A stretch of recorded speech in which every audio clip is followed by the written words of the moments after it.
வணக்கம் மக்களே! இன்னைக்கு நம்ம யார பத்தி பார்க்க போறோம்னா, பிக் பாஸ் பொய் பொய் சொல்லிட்டு அலைஞ்சதுல ஜூலி. அத பத்தி தான்.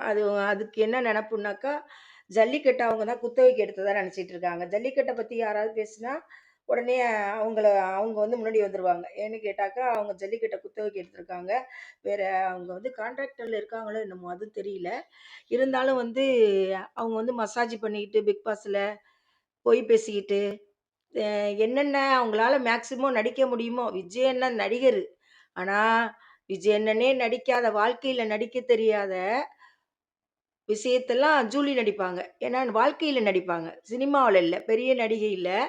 வாழ்க்கையில நடிப்பாங்க. அப்படிப்பட்ட ஜூலி, இன்னைக்கு விஜய பார்த்து, தளபதி விஜய பார்த்து கமாண்ட் போட்டிருக்காங்க. "வேஸ்ட்டாம்.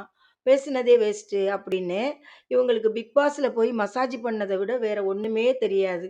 போய் பேன் பொறுக்கிட்டு, மசாஜ் பண்ணிக்கிட்டு இருந்தத விட, எப்பேர்ப்பட்ட பெரிய இடத்துலேருந்து வந்து, அவங்க இந்த மக்களுக்காக செய்ய வந்தா, சொல்லுவாங்கல்ல, "குட்டுப்பட்டாலும் மோதிர கையால குட்டு பண்ணணும்னு." இது தூசி. இது போய் அவங்கள குட்டுதாம். இதுக்கு என்ன தகுதி இருக்கு குட்டுறதுக்கு?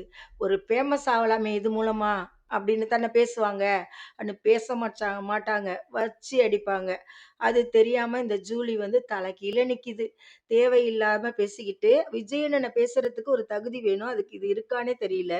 என்னமோ ஜல்லிக்கட்டு காளையெல்லாம் இவங்களோடது தாங்கிற மாரி, ஒரு சாதாரண ஒரு கதையில உள்ள அர்த்தத்த கூட புரிஞ்சுக்க தெரியாத ஒரு எப்படி சொல்றது எனக்கு? அந்த அளவுக்கு நம்மளுக்கு கோவம் இருக்குது. இதுக்கு என்ன தெரியும்னு சொல்லிட்டு உடனே ஜல்லிக்கட்டு காளைய பத்தி பேசாதீங்க. உங்களுக்கு என்ன தெரியும்? திருப்பினா நான் இன்னொன்னு 50 பேர கொன்னது போதும். 50 பேரு அது வந்து கோர்ட்லேருந்து கேஸ் ஓடிட்டு இருக்குது. அத பத்தி இவங்க சம்மந்தமே இல்லாம பேசியிருக்காங்க. அந்த ஒரு சின்ன விஷயம் கூட இவங்களுக்கு புரியல. வந்து இவங்கலாம் பேசுற அளவுக்கு தகுதியே கிடையாது.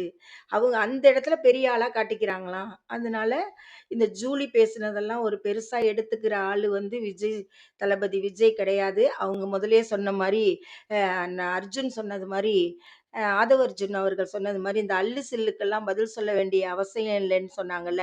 அதே மாரி இது அல்லு சில்லு. விஜய் தளபதி சொன்ன மாரி கெட்டு போனது. இன்னொன்னு என்ன கெட்டு போனது என்னமோ சொன்னாங்கல்ல. அந்த மாதிரி களத்திலே இல்லாதது கெட்டு போனதுக்கெல்லாம் நான் பதில் சொல்ல மாட்டேன்னாங்கல்ல. அது மாரி இது களத்திலே இல்லாத ஒரு கேஸு. இதெல்லாம் பேசி பெரிய ஆளா யாரும் பார்க்காதீங்க. இது சாதாரணமா பிக் பாஸுக்குள்ள பொய் சொல்லிக்கிட்டு, வயித்து வலின்னு நடிச்சுக்கிட்டு எல்லாம் இருந்தது. அங்க உள்ளவங்களுக்கெல்லாம் மசாஜ் பண்ணிக்கிட்டு, பேன் பொறுக்கிட்டு இருந்தது தான். அப்படிப்பட்டது இன்னைக்கு பெரிய ஆள் மாரி காட்டிக்குது. இத பெருசா எடுத்துக்க வேணாம். இது சாதாரண விஜய் அவர்கள் தளபதிகிட்ட இருக்கிற ஒரு தூசி மாரி தான். இத அவங்களும் கண்டுக்க மாட்டாங்க. நம்பளும் கண்டுக்க வேணாம். ஜூலி பேசுறதெல்லாம் காதுல வாங்கிட்டு அத ஒரு பெரிய ஆளா பார்க்க வேணாம். இந்த வீடியோவ பார்த்துட்டு இருக்கிற நீங்க தூய சக்தி சேனலுக்கு வந்து சப்ஸ்கிரைப் பண்ணிக்கங்க.